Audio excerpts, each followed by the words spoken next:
My name is Chelsea. I'm 48 years old. I live in southwestern Ontario, and I'm trans. I transitioned in 2015. For me, my transition kind of started when I was around 10 years old. I knew something wasn't right. I felt different. I was attracted to female clothing and such, and I didn't want to tell anyone, obviously. I didn't know what was wrong. And as the years went on, I had jealousies of my sister because she is a female and I wanted to be. I didn't let anyone know this until I was about the age of 20 years old, where I found the word transgender. At that point, I figured out the definition and realized it was actually explaining a lot about me. So at that stage, I kind of knew what it was and started researching further into it, knowing what my feelings had a name, and probably suppressed it for about 10 more years. And then I was about 30 years old. And at that time, every time I suppressed it, it came back stronger, tenfold. And I think that happens to a lot of people I've talked to. And at that time, I couldn't resist it anymore. And I still tried. I owned a construction company and did all the manly things I could to hide it, as a lot of people have. And at that point, I got married, I had kids, and I thought there was no way I could ever transition. I would upset the world too much. I had already built so much. And from that point, the marriage came to an end. And further down, I decided to finally transition, knowing that I wasn't married anymore. My kids were growing up a little further, and they would understand. And that's when I decided to come out to the world.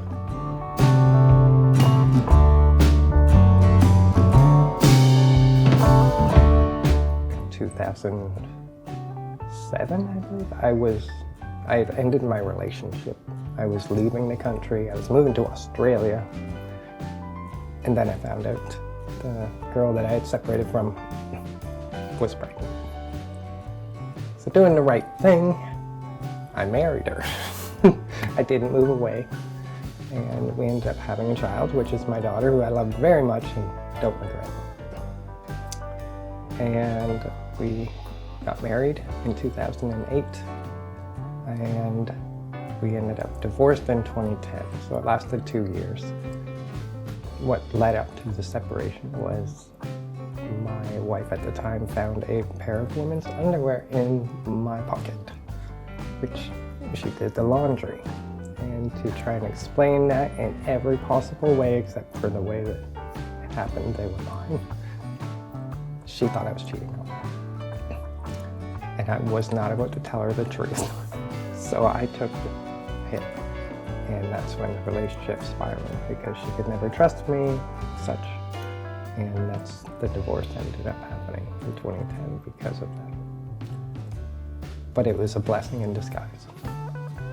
Once I was divorced, I felt like there was no one I could disappoint. I didn't ruin anything in my life by transitioning. I didn't have to worry, and that's when I decided to transition and come out of the closet. So that was a big step. It was a blessing in disguise, 100%.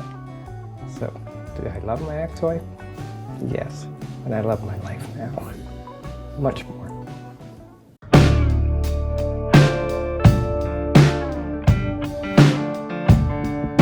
I was embarrassed and ashamed at the time because I didn't want anyone to know. This was my secret, not for anyone else to find out. I was afraid of being ridiculed and judged. When you're in the closet, in the moments, it was the freest thing in the world. But once you weren't in the closet anymore and you're out representing as male, that's when you feel the shame, which is a horrible feeling. But in the moment, you're having the time of your life in your closet, in the mirrors, taking pictures, whatever. So I think that was the worst part, is the after feelings. How I feel about it now, I'm wide open to the world. I could care less today that this is who I am now. At that time, I wish I could have came out. I was afraid of it ruining my life and others and my kids. But I didn't realize how accepting it was today as it wasn't before. So the fearfulness is what held me in the closet for 30 years before coming out.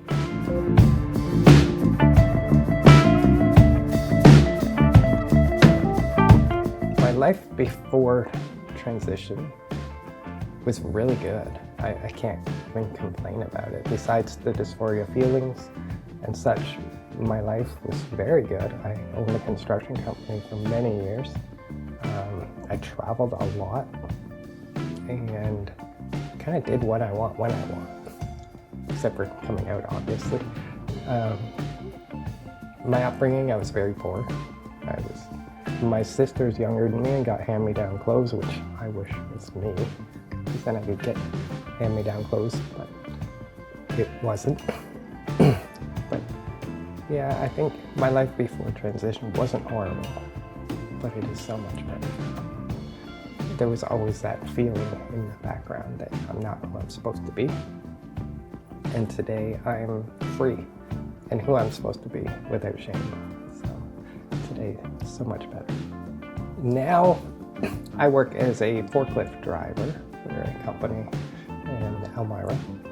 And people there don't all know. Some know, some don't, but they don't judge me. And I get along just fine.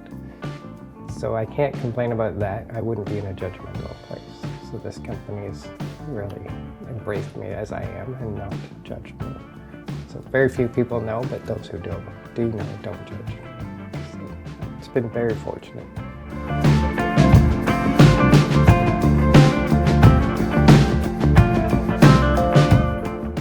The challenges I faced throughout transition is figuring out men's clothing sizes. 32 waist isn't 32 anymore. You gotta figure these things out. And your style. And all the paperwork involved. It's unbelievable. I don't wish this on my worst enemy. People say we do it for attention. There is so much to it. I could get attention different ways if I really wanted it. The paperwork and the clothing, your styles, getting used to your own pronouns and new names. It's very difficult throughout the whole thing. Hormones is an emotional roller coaster that's not explained to you properly until you endure it, and then you're like, what's happening? So there's so many obstacles and roller coasters throughout the whole transition. You can't pinpoint it. It's just a mass ball rolling down a hill. One of my best friends actually got mad at me when I first transitioned and told him, because I didn't tell him. So why didn't you just tell me? I said, well, I wasn't telling anyone in the world, especially my best friend who I care the most of. They actually got upset with me for not telling me. Some people were negative throughout my transition. I had a very good friend who didn't understand it, but had explained to me that they didn't not accept it. They just didn't know how to deal with it. And it was fully acceptable, and they explained it face to face and just said they wouldn't be comfortable around me because they don't know how to accept it. So that was a negative and a positive, but there was negative people as well that had walked away from me completely, didn't speak to me. At that time is when you know who your friends really are.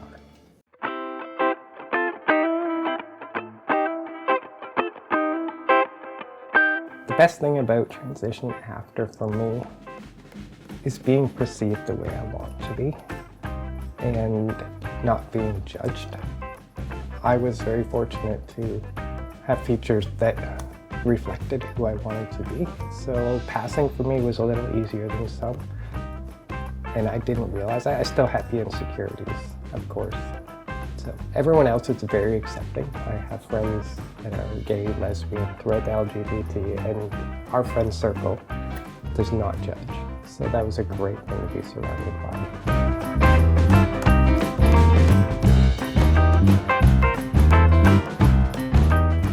If anybody out there has feelings that they don't understand, believe they might be trans, investigate it, and if you even have any second thoughts about it, you can do it. A lot of people say they're afraid, they don't think they're passable. Their voice might not be right, and the fear is all I can say is you can do it. If that's what you want, you can do it. Don't let nothing hold you back. Fear is what pushes you. I think one of the funnier stories is getting used to yourself after GRS, which is gender reassignment surgery. I woke up in the mornings and I would go to the washroom and I would stay in the front toilet and unzip. It's not the way you do it anymore. And that's a learning curve. You're mentally programmed to do certain things certain ways, and getting used to it, how you speak even is different. The way you pronounce words, everything changes. And getting used to your own pronouns, your own name, that's definitely, it becomes funny over time to yourself, realizing that you've done some of that stuff and didn't even realize it. I think we're programmed to think women look or act in a certain way, and that's the way we want to be. Like, everybody wants to be the Barbie doll type girl, and we all strive to look like that. In my case, I realized every woman comes in every shape and size and sounds different. And it took a while for me to realize that, but I don't have to look like somebody else. I have to be me. So that's one of the biggest things is, like I said, getting used to that and insecurities with your own body. You can do it. I think I said that you can do it. And I actually wrote a song for my own self that I listen to daily, and it's called You Can Do It. It's on YouTube. It has my transitional video as well throughout the song. But it's one that I wrote for myself, but it's on YouTube for public. So if you want to check it out, it's a very upbeat song, and it's inspiring, and it has my transitional video, so you can also look at that. But the song itself is really the big thing that helped me.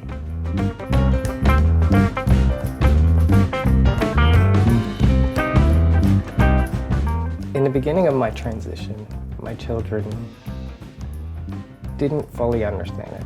My daughter was 10 years old, my stepson was 15. My stepson understood and embraced it willingly and not judged me at all, which was great. My daughter, being 10 years old, knew what the word meant, but she didn't understand it completely. So I found out later on, a few months after I had told her, that she started seeing the changes. And at that time, she thought she was losing her dad. So I had to explain to her, I'm the same person. I might look different, I might sound different, I might be called a different name, but I'll always be her dad. And over time, she started to understand that. But the dramatic changes was very difficult for a 10-year-old child to accept.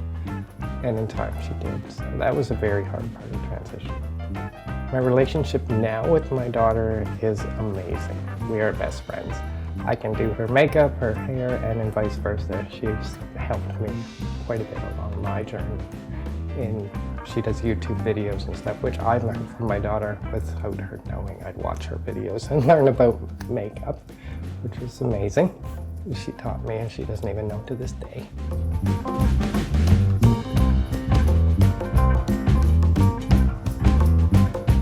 What drives me is, I think being free just lets me be who I want to be now, and the world has accepted me as I am, and that drives me every day to wake up and enjoy what I've pushed so hard to become.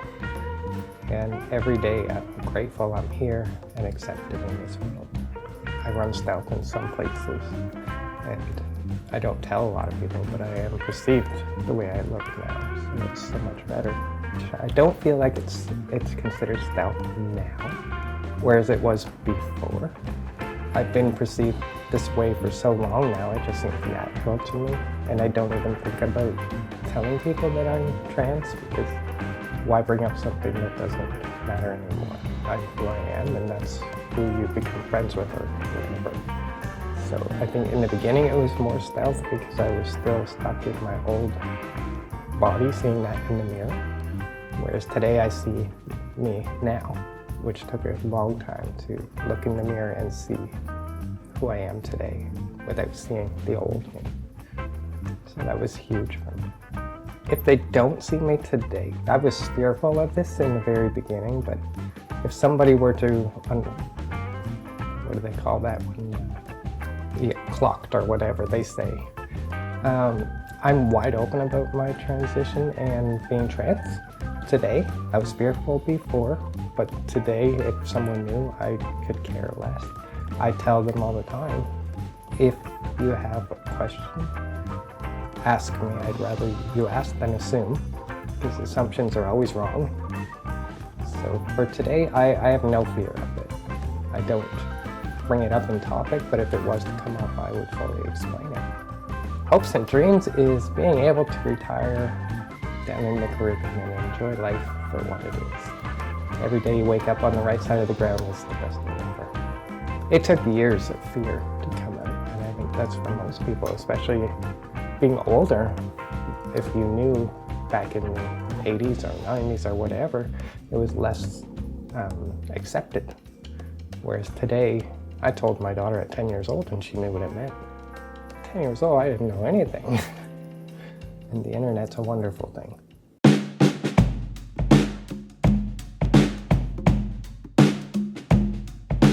Just being there for anyone that is trans, even if you're not. Understanding and asking questions if necessary, researching before you judge anybody. That's probably the biggest help you can be to anyone that is trans, is accepting and loving them. So, and if you are trans, make sure you're always helping your fellow trans people through, because it is a tough road. I wrote journals and poems quite a bit, and I've recently wrote a biography, which I'm in terms of using to rewrite a novel now. And that helped a lot, just putting down your own thoughts, regardless if you're going to let the public see it or not. Writing and journaling is a huge thing to express your emotions, even if you don't let nobody see it. I think one of the things that helped me the most throughout my transition and with my friends, family and such, was the fact that I was very open about it. I woke up and I was not shy anymore. I didn't care anymore. I opened to the world, and if they didn't accept me, and I know it's hard for people, but I just didn't care. And I was very open, and all of my friends at the time, I told them I'd rather you ask questions than assume. And so I'm very open about it, and I think being open about it helped me a lot, because it helped people understand, instead of just judging me off assumptions or the public's eye or what they've heard. So being wide open about it really did help me. So all my friends knew, family knew, and I told them to question me. Don't hold back. I won't hold back. I'll give you every detail if you want. But being open about it helped me a lot. I think it helped me talking about it as much as they were hearing about it. But it's gotten to a point where I just rather write a book so they can read it, and because I've told hundreds of people by now the same story over and over. So I think writing the book is an idea to be like, okay, you want to know? Here you go. Here's the book. And instead of asking me, because some of the questions you'll get, the first question everyone asks when I tell them I'm transgender is, so you like boys now? So how does sexual gender combine with sexual preference? It's two different things. But they don't understand that, and they ask me, well, how did you know you're trans? And I'll say, how do you know you're straight? You just know. It's not a light switch or a specific thing. You just know.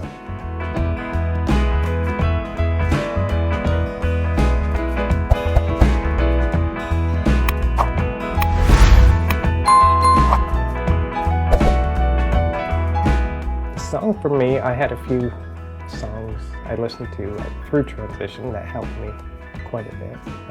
Jordan Sparks' One Step at a Time. There was another transitional video I used to watch, but I created my own song for me. And You Can Do It shows my transition throughout it, and also It talks about looking in the mirror, coming out of the closet. It's written by me for trans people and myself to inspire us and help us understand that you can do it and come out.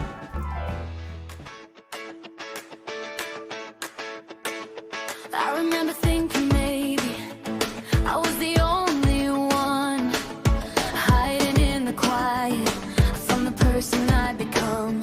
Every mirror felt like waiting, every heartbeat knew there was more than what they saw. There was truth breaking through. I was scared, I won't deny it, but feeling get the final say. Every step toward honesty pulled me closer to my way.